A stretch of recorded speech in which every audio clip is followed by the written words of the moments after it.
Greetings aspirants, welcome to the Daily Current Affairs by CivicCentre IAS, where we try to discuss important and relevant articles from the Hindu, Indian Express and the PIB in UPSC CSE Prelims perspective. So, these are the list of articles we are going to discuss today. Coming to the first article, the Cotton Corporation of India is likely to buy more than 100 lakh bales of cotton at minimum support price during the current cotton year ending on September 30th. So, now in this context, let's discuss about Cotton Corporation of India. Cotton is a kharif crop that requires 6 to 8 months to mature. It needs a temperature between 21 to 30 degrees Celsius as it requires a hot, sunny climate with a long frost-free period. Additionally, the crop needs rainfall around 50 to 100 centimeters and is most productive in warm and humid conditions. The ideal soil for cotton cultivation is black cotton soil. Although it can tolerate a pH range of 5.5 to 8.5, however, it is sensitive to waterlogging. Due to its economic importance in India, cotton is also referred to as white gold. The Cotton Commission of India was established on 31st July 1970 under the administrative control of the Ministry of Textiles, Government of India as a public sector undertaking under the Companies Act 1956. Its headquarters is located in Maharashtra. The role of the Cotton Commission is to undertake price support operations whenever the market prices of cotton fall below the minimum support prices announced by the Government of India without any quantitative limit.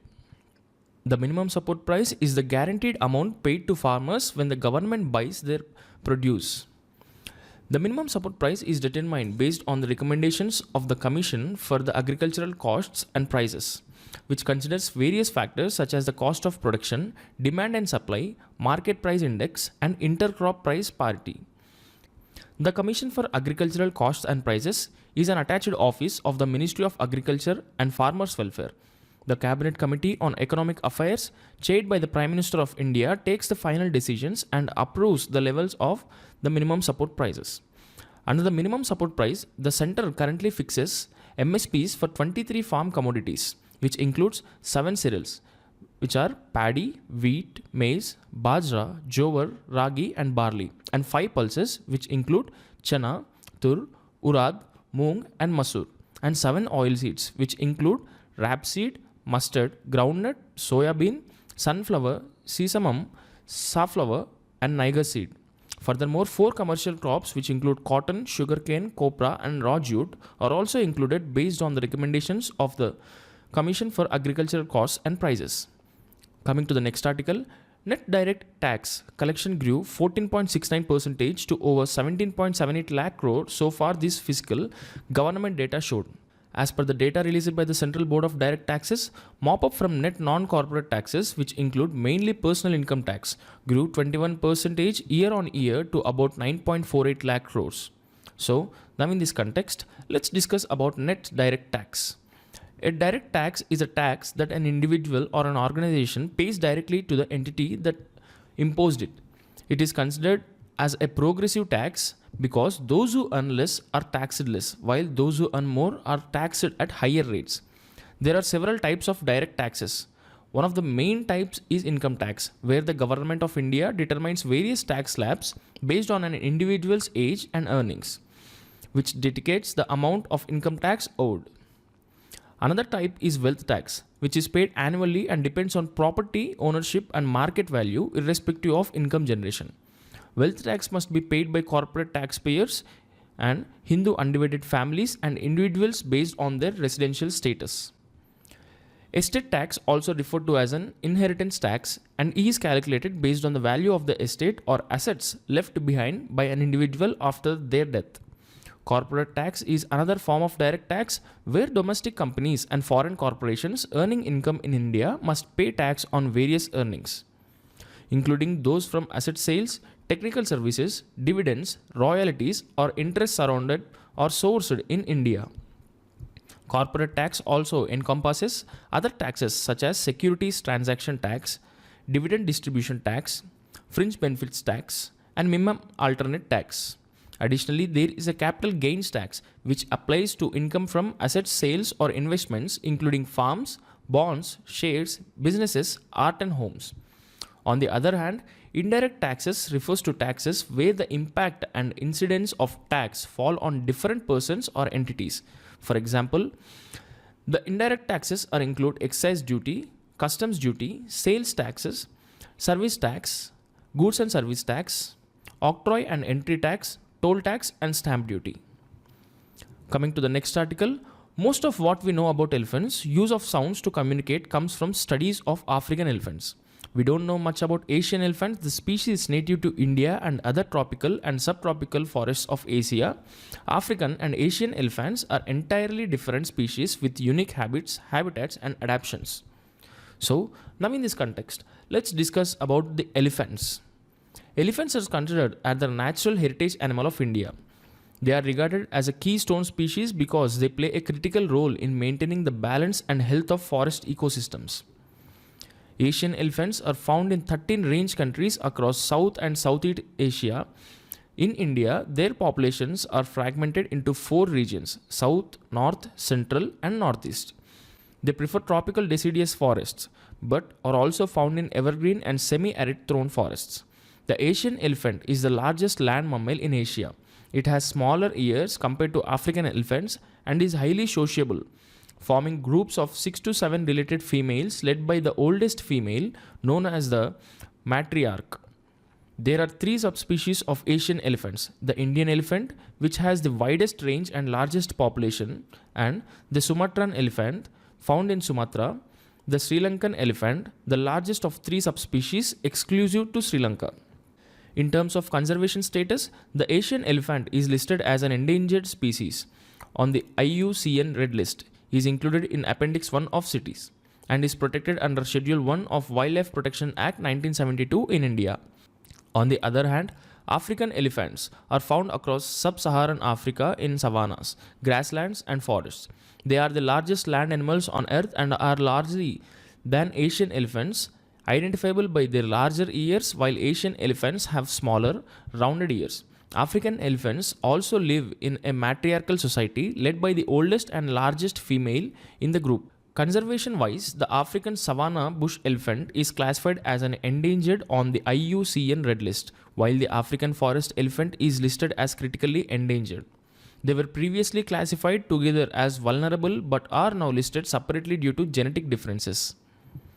Coming to the next article, after Biren Singh resigned as Manipur's chief minister on Sunday, the BJP leadership is exploring its options. If the party fails to find a consensus CM candidate, the state may have to be put under president's rule, something the BJP wants to avoid as it is against president's rule in principle. So now in this context, let's discuss about what is president rule. The President's Rules, also known as State Emergency or Constitutional Emergency, is a provision under Article 356 of Indian Constitution. It allows the central government to take direct control of a state's governance in case of a constitutional breakdown or failure of governance. President's Rule is governed by Articles 355 to 357, Part 18 and Article 365 in Part 19 of the Constitution. President's Rule can be imposed under 2 key grounds. The first is the breakdown of constitutional machinery, which occurs if the president is satisfied that the government of a state cannot function as per the constitution. This can be imposed based on the governor's report or even without it. The second ground is the failure to follow the center's directions, where the president can assume direct control if a state does not comply with the directions issued by the union government. There are common situations that lead to the imposition of president's rule. For example, if the state legislature is unable to elect a chief minister within the time prescribed by the governor, or if there is a collapse of a coalition government resulting in a loss of majority, additionally, a no confidence vote leading to instability or the postponement of elections due to natural disasters, epidemics, or war can also lead to president's rule. In terms of parliamentary approval and duration, the proclamation must be approved by both the houses of parliament within 2 months. If the Lok Sabha is dissolved, it remains valid for 30 days after the new Lok Sabha's first session, provided the Raj Sabha approves it in the meantime. Initially, the President's rule is imposed for 6 months and it can be extended up to 3 years with parliamentary approval every 6 months. However, the President can revoke President's rule at any time without parliamentary approval. The impact of President's rule includes state governance coming under the central control. The President assumes executive functions of the state government, and the Governor administers the state on behalf of the President. The Chief Secretary or advisors appointed by the President assist in the governance. Regarding the state legislature's role, it is either suspended or dissolved. During this period, Parliament exercises the legislative powers of the state, passing the state's budget and bills. Additionally, ordinances for the state can be issued by the President when Parliament is not in session. Parliament may also delegate lawmaking powers to the President or any other authority. Coming to the next article, we will discuss about the layers of the earth. There are 3 layers of the earth. The first one is the crust. The crust is the outer layer of the earth and is composed of solid rock such as basalt and granite. And then comes the mantle. Located below the crust, the mantle extends up to 2,900 kilometers. It is made of hot, dense iron and magnesium-rich rock solid. And then the core. The core is the central layer of the earth and is divided into 2 parts, the outer core and the inner core. The outer core is the liquid and composed of nickel, iron and molten rock, while the inner core is solid and composed mostly of the iron. Now let's talk about the inner core. The inner core is the innermost layer of the earth and is composed primarily of hot iron. Its size is comparable to that of Pluto. The inner core remains solid due to immense pressure from the earth's outer layers, and it is distinct from the outer core, which is liquid. Located roughly 5,000 kilometers below the surface, the inner core can spin independently as it floats in the liquid metal outer core. Looking at its properties, the inner core has highly thermal conductivity and high electrical conductivity. Now talking about the key findings, studies confirm that the inner core's rotation rate fluctuates and that its outer boundary has undergone deformation. The outer core's fluid dynamics and gravitational interactions with the mantle may be responsible for these changes. Understanding the inner core's behavior is essential for studying the Earth's magnetic field and long-term geophysical processes. Coming to the next article, foot and mouth diseases is a highly contagious viral disease of livestock with a significant economic impact. So, now in this context, let's discuss about foot and mouth diseases in livestock. The foot and mouth diseases is a highly contagious viral disease that affects livestock and has significant economic implications. The government of India has launched various initiatives to control and eradicate foot and mouth disease, focusing on vaccination, financial support, and infrastructure strengthening. The foot and mouth disease is classified as a transboundary animal disease disrupting regional and international trade. It is caused by an aptovirus of Picornaviridae family. The implications of foot-mouth disease are serious. The symptoms include fever and blister-like sores on the tongue, lips, and inside the mouth, as well as on the teats and between the hooves. While foot-mouth disease is rarely fatal in adults, it can cause high mortality in young animals. Additionally, the disease leads to severe production losses, including weight loss, growth retardation, and reduced milk production. Moreover, it weakens and debilitates animals that recover from the disease. To prevent FMD, several policy moves have been initiated. The FMD Mukt Bharat Abhiyan was launched in 2016-17 under the Rashtriya Krishi Vikas Yojana, aiming to expand 6 monthly vaccination coverage to all the states. Additionally, the National Animal Disease Control Program was launched in 2019 with the objective to control and eradicate FMD through vaccination. The program provides 100% central assistance to the states and union territories and was integrated into Livestock Health and Disease Control Program from 2021. The National Animal Disease Control Program targets both FMD and brucellosis, aiming 100% vaccination coverage for cattle, buffalo, sheep, goat, and pig populations for FMD, and for bovine female calves aged between 4 to 8 months for brucellosis. Coming to the next article, Government of India is implementing the project for computerization of functional packs with the total financial outlay of 2,516 crore, which entails bringing all the functional packs onto an ERP-based common national software, linking them with NABARD through state cooperative banks and district central cooperative banks. So, now in this context, let's talk about the primary agriculture credit societies.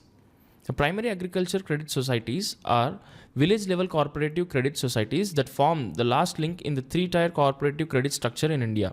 The hierarchy of cooperative credit begins with state cooperative banks which operate at state level, followed by the district central cooperative banks at the district level, receiving credit from state-level cooperative banks, and then PACs, which operate at village level and deal directly with farmers. The first PACs was established in 1904, marking the beginning of a system aimed at supporting farmers at the grassroots level. The implementation of PACs involves various bodies such as NABARD, NDDB, NFDB, and state governments. PACs perform several key functions. One of their main function is credit provision, as they offer short-term loans for seasonal agriculture operations and medium-term loans for purposes like purchasing equipment or developing irrigation facilities. In addition, they supply agriculture inputs by providing members with necessary inputs such as seeds, fertilizers, and pesticides, ensuring their timely availability at reasonable prices. PACs also facilitate produce marketing by assisting farmers in marketing their produce, often acting as intermediaries to ensure fair prices and reduce exploitation by the middlemen. Furthermore, PACs encourage saving mobilization by accepting deposits from their members, promoting financial discipline and resource accumulation within the rural community.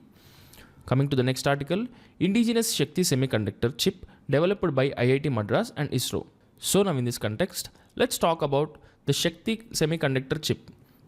The development of chip involves the Indian Institute of Technology Madras, which in collaboration with the Indian Space Research Organization has developed an indigenous aerospace quality Shakti-based semiconductor chip.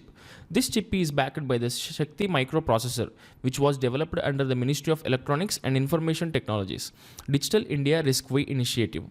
The initiative focuses on promoting the indigenous development of microprocessor based on the products using RISC-V architecture. The chip was specifically developed for space applications but can also be used in various other fields, such as Internet of Things and strategic needs. It provides high levels of security and visibility, which enhances its sustainability for critical systems. This development holds strategic importance as it aligns with India's goal of self-reliance in space technologies, forming a key part of ISRO's semiconductor indigenization efforts. Additionally, this achievement is in line with the Make in India initiative, which focuses on semiconductor design and fabrication within India. ISRO's role is crucial, and V. Narayan, the chairman of ISRO, highlighted the milestone, noting that the chip's development is a significant achievement in semiconductor sector and essential for India's space technology self-reliance. Coming to the next article, many countries had their worst showing in more than a decade in an index released Tuesday that serves as a barometer of public sector corruption worldwide. So now in this context, let's discuss about the Transparency International and Corruption Prediction Index 2024 and global corruption trends. Transparency International released its Corruption Prediction Index 2024, which ranks countries based on perceptions of public sector corruption. The index surveyed 180 countries, and South Sudan emerged as the most corrupt nation, displacing Somalia, which had held this position for many years. South Sudan received a score of 8 out of 100, followed by Somalia with 10, Venezuela with 12, and Syria 12, all showing very low scores indicative of high corruption. In terms of global trends, the global average CPA score remained unchanged at 43. Meaning that over 2/3 of countries scored below 50, indicating high corruption level in many nations. Additionally, total of 47 countries had their worst ever performance in CPA 2024 survey, showing increasing corruption and faltering efforts to reduce it. Regarding changes in ranking, Denmark remained the least corrupt country with a score of 90, followed by the Finland with 88 and Singapore with 84. However, other countries including France, Germany and the United States saw declines in their ranking and scores. France dropped 4 points to 67 and fell to 25th. Germany saw a drop of 3 points to 75 and fell to 15th. And United States dropped from 69 points to 65 and moving from 24th position to 28th position. As for India's performance, India ranked 96th out of 180 countries with a score of 38. Marking a decline of 1 point compared to the previous year. This reflects ongoing concerns about corruption in India's public sector. So, today we have discussed 9 articles in total, and we will be back again with another video tomorrow. Thank you.